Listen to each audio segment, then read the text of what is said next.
Bismillah, tawakkaltu ala Allah, la hawla wa la quwwata illa billah. Asyhadu an la ilaha illallah wa asyhadu anna Muhammadar Rasulullah. Allahumma salli ala sayyidina Muhammadin wa ala alihi wa sahabatihi ajma'in, ma ba'd. Kita lanjutkan alinea terakhir, halaman 258.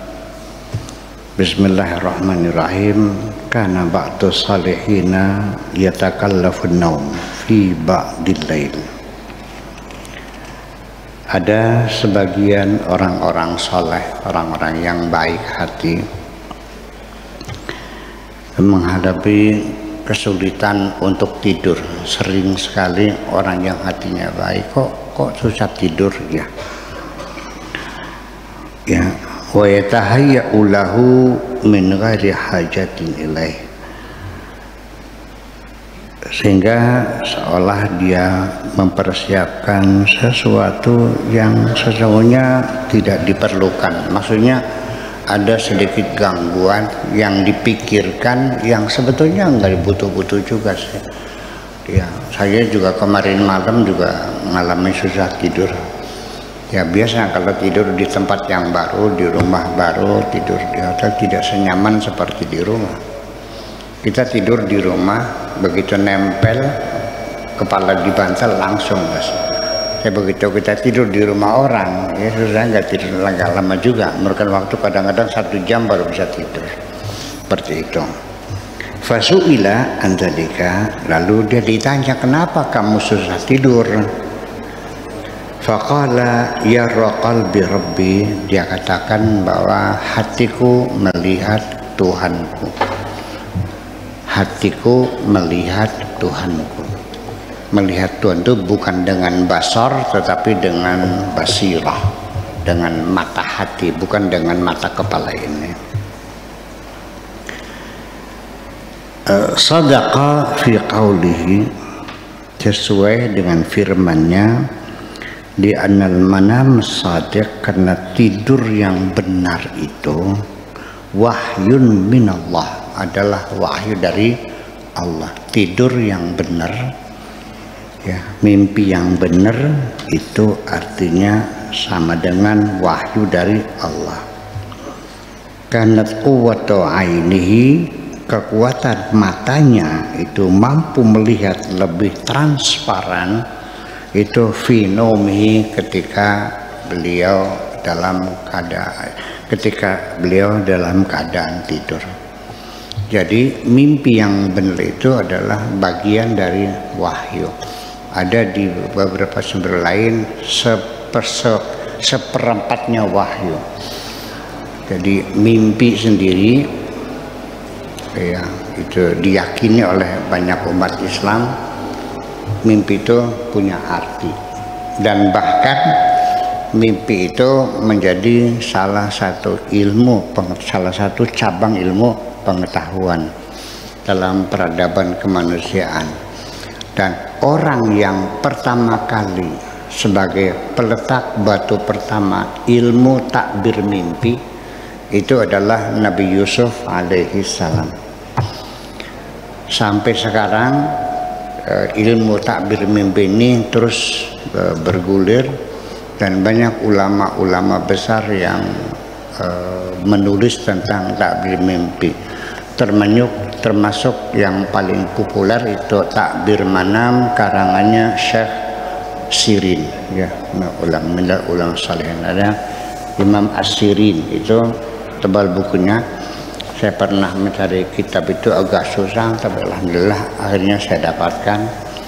Nah, takbir mimpi itu dalam kitabnya Ibnu Sirin itu sudah dibuat seperti sistem kamus alfabeta. Umpamanya A dulu, bab anak, abu dulu ya, abu apa, abu gosok, abu dapur, abu ini, abu-abu segala macam. Kemudian topi, huruf T, huruf 2-nya O, P, I, topi.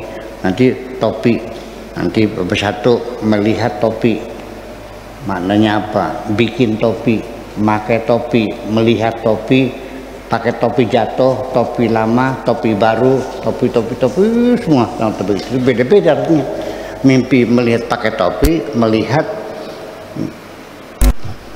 apa namanya, orang bikin topi itu beda-beda artinya. Nah, kita cerita dulu pribadi, ini cerita pribadi saya. Di hari terakhir puasa saya 40 hari itu, waktu itu kita hanya makan pisang 40 hari itu, setelah senasi semuanya, hanya rokok yang bisa tinggal. Saya ngerokok juga. Nah, malam terakhir itu saya di Talun itu masjid apa namanya, Terbon Girang, yang dikenal dengan makamnya Mbah Kusangkan di sana. Sekitar jam 1:30 malam saya tidur di pintu masjid. Kemit ada sedang ngobrol dengan teman-temannya, saya dengarkan dengan baik.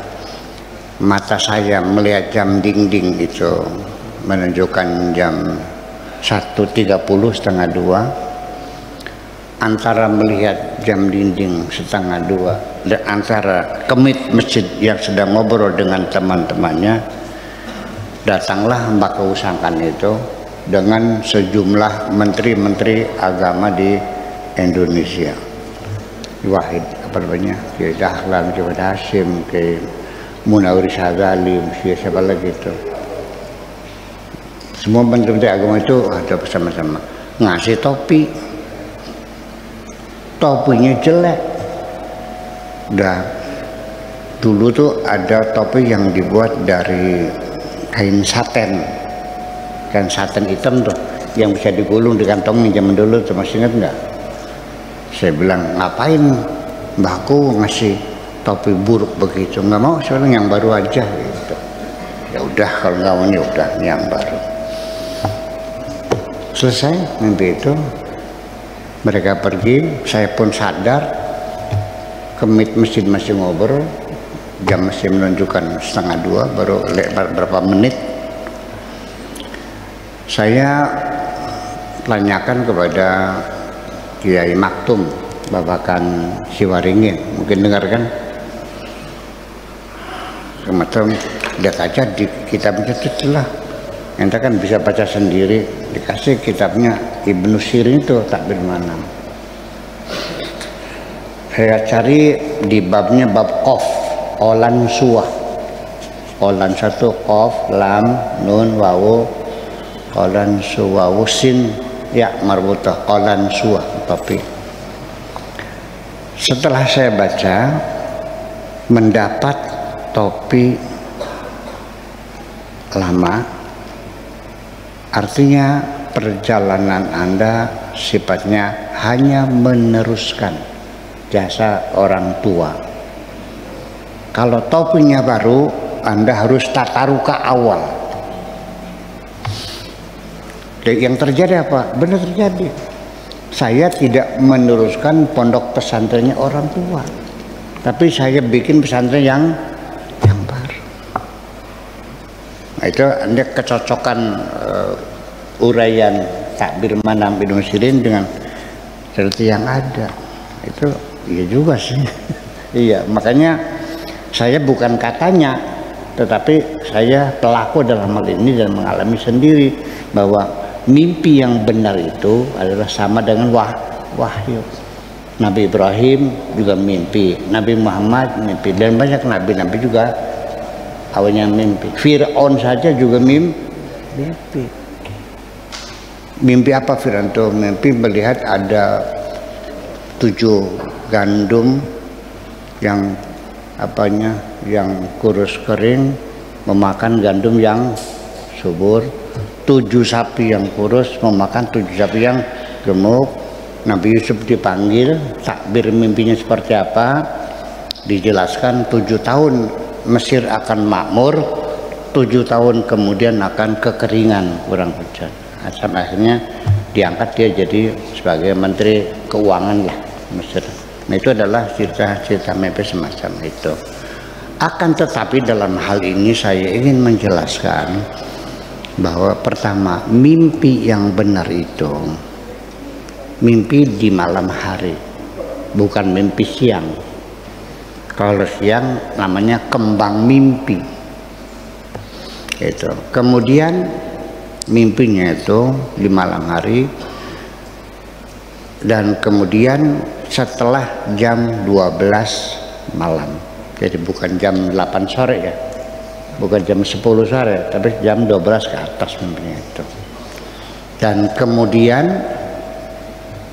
mimpi itu melekat dalam ingatan kita dalam waktu yang lama, sampai 2-3 hari sama seminggu ingat aja mimpi itu.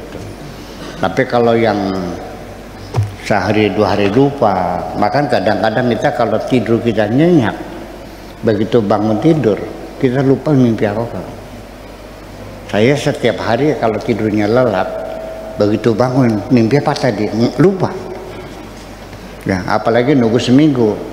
Jadi syaratnya satu di malam hari, yang kedua di atas jam 12, ketiga melekat dalam ingatan kita, dan ketika kita tidur dalam keadaan baik-baik, ya sudah selesai sholat, sudah selesai berzikir, dalam keadaan hati yang tenang, damai, jangan habis maksiat. Kalau sorenya habis ngelacur nggak mungkin mimpi kamu bener ya minimal habis sholat sunnah dulu kan gitu. Sebelum tidur ya relaksasi dulu, berzikir dulu dalam keadaan damai, itu semacam itu. Cerita mimpi belum selesai. Sudah setengah jam ya. Kita cukupkan segitu aja mimpi saja. Oke deh.